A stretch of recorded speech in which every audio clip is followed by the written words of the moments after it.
Hello मेरे भाई लोग, welcome back to my YouTube channel RVS anime Hindi. अब देखो यार, तुम सब तो अच्छे से जानते हो आज कौन सा दिन है। आज फ्राइडे है और आज आने वाला है वन पीस का मांगा चैप्टर 1040 जो कि अनऑफिशियली आएगा और वो आ चुका है। और सच बता रहा हूँ, ये चैप्टर छोटा था बट अच्छा था। छोटा चैप्टर लाया, जबरदस्ती का लंबा नहीं खींचा, वही चीज मेरे को बहुत अच्छा लगा। सबसे पहले अगर मैं बात करने जाऊँ इस चैप्टर के टाइटल की, तो चैप्टर का टाइटल है फॉलिंग ऑन डेफ ईयर्स। अब यार जब मैं इस चैप्टर के बारे में बताऊंगा आगे तो तुमको आराम से पता चल जाएगा ये टाइटल क्यों रखा गया है।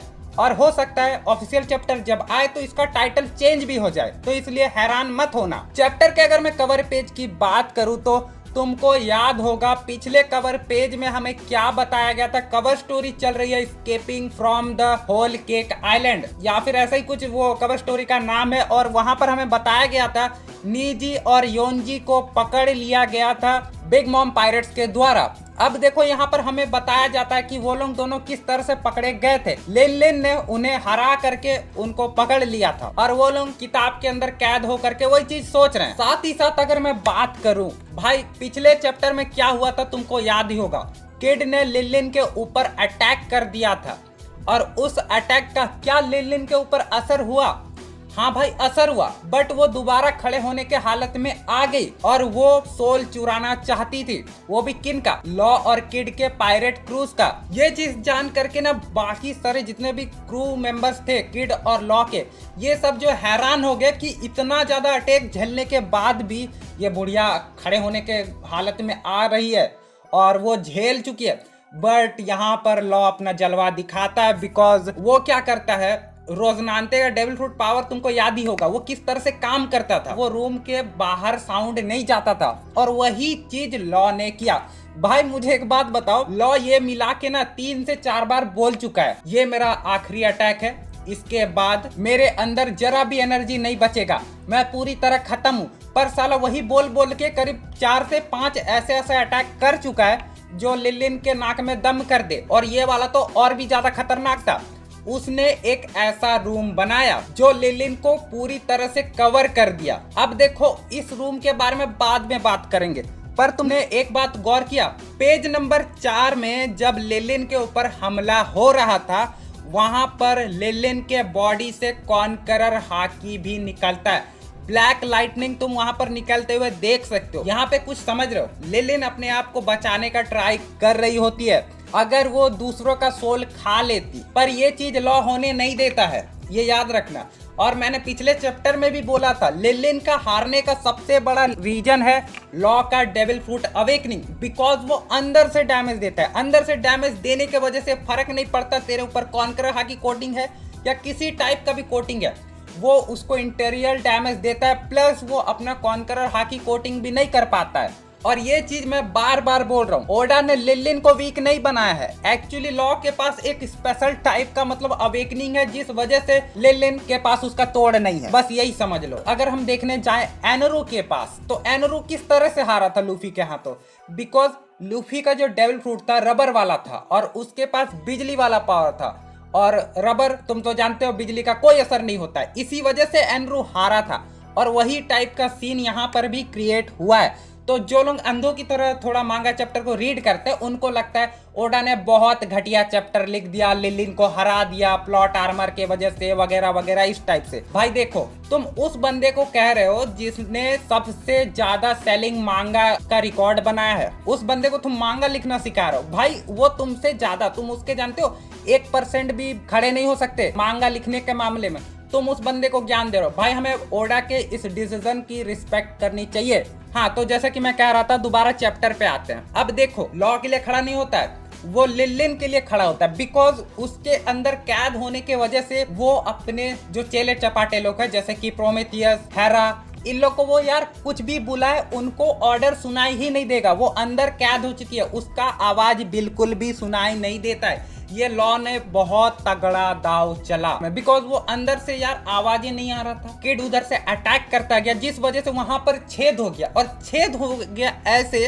कि वो सीधे नीचे जाते गई साथ में वो आर्मरी वाले एरिया पे भी जाती है जहाँ पर यामाटो भी देखती है और वो ये देख के हैरान है कि लिलिन यहाँ क्या कर रही है। साथ ही में वहाँ पर जितने भी आर्मरीज थे, सॉरी जो बॉम्ब्स वगैरह थे, उनको भी साथ में लेके वो नीचे चल जाती है। अब यहाँ पे तुम सब एक और बात गौर करना, यामाटो ने अपना जो फ्रीजिंग वाला अटैक करके पिछले वाले चैप्टर्स में उसने बॉम्ब्स को फ्रीज कर दिया था। और ये चीजें मैंने पहले भी बोला था जब मैं प्रेडिक्शन बना रहा था, या फिर कह लो मैं चैप्टर का रिव्यूज कर रहा था। मैंने प्रेडिक्ट किया था कि भाई यामाटो बॉम्ब्स को फ्रीज करके किसी तरह से रोकने का ट्राई करेगी, बिकॉज उसके पास बर्फीला फॉक्स वाला पावर है। साथ ही साथ तुम लोग एक और चीज गौर करना, वो जो फ्लेम योकाई था, जो सबसे बड़ा सरदर्द था, उसी के वजह से बॉम्ब्स का फटने का खतरा था, जिसे कांजीरो ने ड्रॉ किया था, उसको भी वो साथ में लेके चल जाती है। ये एक तरह से ओडा ने बहुत अच्छा किया, बिकॉज इसकी वजह से सबसे बड़ा सरदर्द ही चला गया। भाई वानो भी सेफ, ओनिगाशिमा भी सेफ, साथ ही साथ लिलिन डिफीटेड। अब ये अनाउंस हमें आगे के पेजेस में होता है, पर यहाँ पर जब लिलिन नीचे गिर रही होती है उस वक्त वो रॉजर को याद करती है। वो कहती है वहां पर, are you listening Roger, why did you have to go and say all that. यहाँ पर उसका एक तरह से रॉजर को शिकायत है कि वो अपने लास्ट के टाइम पे उसने ग्रेट पायरेट एरा को क्यों स्टार्ट किया। साथ ही साथ हमें बहुत सारी चीजें मालूम पड़ती है इस चैप्टर में कि बाकी सभी कैरेक्टर्स क्या कर रहे हैं, जैसे चॉपर, ब्रुक, रॉबिन, जोरो जो है अपना पड़ा हुआ है। पर इस बार हमें वो स्काइट वाला जो यमराज के दर्शन नहीं होते हैं, वो पता नहीं कहाँ चल गया, मुझे समझ में नहीं आया। क्या ये जोरो का वहम था, मुझे नहीं मालूम। साथ ही साथ तुम्हें एक और चीज जान के हैरानी होगा, भाई फुकुरोकुजी वर्सेस जो राइजू द निंजा, इन दोनों का फाइट चल रहा था, वो खत्म हो चुका है और राइजू यहाँ पे विनर है और वो वाटर वाटर चिल्ला रहा होता है। साथ ही साथ हमें यहाँ पर ओरोची और हायोरी भी देखने को मिलती है, जहाँ पर हायोरी अपना गिटार बजा रही है। पता नहीं इस वाद्य यंत्र को क्या बोला जाता है, मुझे नहीं मालूम। और हाँ, यहाँ पर लिलिन एक और चीज भी कहती है, मतलब उसका रॉजर से शिकायत है और उसका ये कहना है, तुम्हारा ग्रेट पायरेट एरा को स्टार्ट करने के बजाय तुम ये काम अपने लास्ट समय में कर सकते थे कि हमें वन पीस के बारे में बता देते, ताकि उन्हें इन मच्छरों से उलझना नहीं पड़ता जो साइन के लिए योंको से भिड़ते रहते हैं और उन्हें डिफीट करने का सपना देख रहे होते हैं। और यहाँ पर क्या हो गया, आखिरकार एक योंको डिफीट हो ही गया। और हाँ, हमें यहाँ पर आखिरी टाइम पे, मतलब लिलिन तो मरी नहीं है, बट यहाँ पर लिलिन का एक धमकी भी देखने को मिलता है। वो कहती है अपने आखिरी टाइम पे, kid law I will never forgive you for this, मैं तुम्हें कभी माफ नहीं करूंगी इसके लिए।